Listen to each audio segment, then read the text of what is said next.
आहोत। अमित शहा आणि उद्धव ठाकरे यांच्यामधून फोनवर झालेली चर्चा हे कपोल कल्पित असल्याचं सुधीर मुनगंटीवार यांनी सांगितलेलं आहे। आपण बघतोय की जागा वाटपाच्या चर्चेसाठी अमित शहा आणि उद्धव ठाकरे यांच्यामध्ये फोनवर चर्चा झाल्याची माहिती मिळत होती, मात्र ही सगळी चर्चा कपोल कल्पित असल्याचं सुधीर मुनगंटीवार यांनी म्हटलेलं आहे। अधिक माहिती घेऊयात, विवेक कुलकर्णी आपल्या सोबत आहेत। विवेक, सुधीर मुनगंटीवार यांनी अमित शहा आणि उद्धव ठाकरेवर चर्चा झाली, ही बातमी का वृत्तपत्रात छापून आली, ही बातमी कपोकल्पित आहे। त्यांच्याकडे म्हणणं आहे की या बातमीची मुळात किल्ली तुडवली आहे। त्यांनी म्हणलंय की असं कुठलंही तंत्रज्ञान विकसित झालं नाहीये की ज्याद्वारे दोन नेत्यांमध्ये जी चर्चा झाली आहे ती पत्रकारांना समजेल।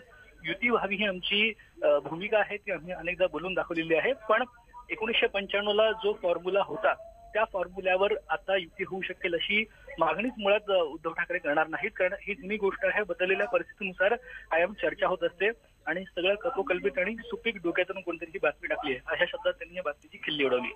अगदी धन्यवाद विवेक, तुम्ही दिलेल्या संपूर्ण माहितीबद्दल।